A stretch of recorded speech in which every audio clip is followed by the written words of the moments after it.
What do you feel when you see an image of a shark? Anger, shock, terror, hostility? You're not the only one to have these emotions.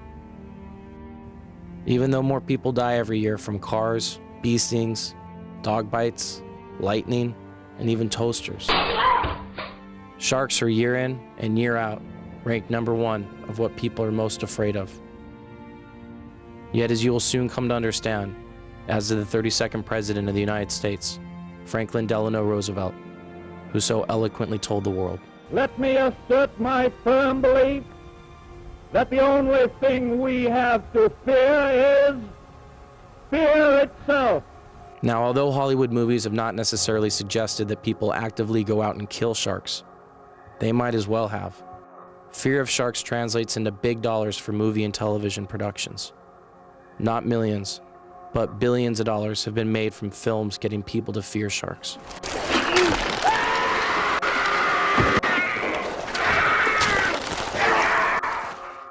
But for as much damage as Hollywood's done to the image of sharks, there's something much more sinister that's responsible for the death of millions of sharks per year. Soup. And not just any soup.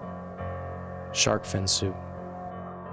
Every year, an estimated 30 to 70 million sharks are killed to support a growing worldwide trade in their fins and other products. Up to sort of the 1950s and 60s, the shark fin soup industry was pretty small, isolated to a few wealthy individuals. But then when we saw the rise of places like Hong Kong and Taiwan and Singapore, there was an increase in demand. But that increase in demand was absolutely dwarfed with the economic expansion of China. So now in China, from our surveys, it seemed like probably around 100 million people are eating shark fin soup in China alone. And so the scale and pace of the destruction of sharks has really gone up rapidly in the last 10 or so years.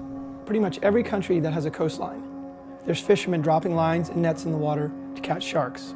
I've been to ports in Japan where on a single day they landed 6,000 to 7,000 sharks. I've been in ports in Taiwan where a single boat has unloaded 10,000 fins off one trip.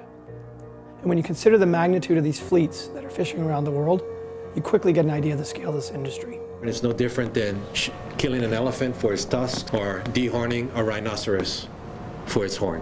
People enjoy it, they like it, they feel their nutrition value.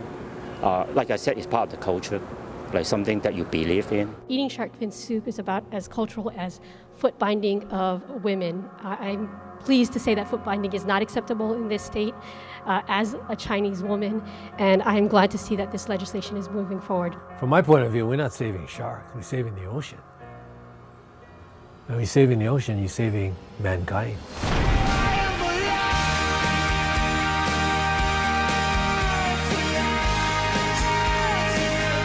The controversial shark fin ban becomes law tomorrow. Hawaii will become the first in the world to prohibit the possession of shark fins or the sale of shark fin soup.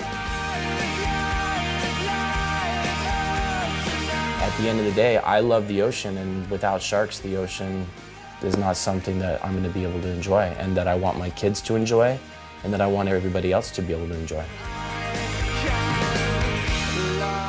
I have never been involved in legislation that had such a groundswell from the international community like this particular bill. Now that we have found a way to actually make progress, we can't stop. We have to keep this wave going. This is momentum that we've never had before. And if we just stick together and keep plugging along, I think we really can stop shark fin soup.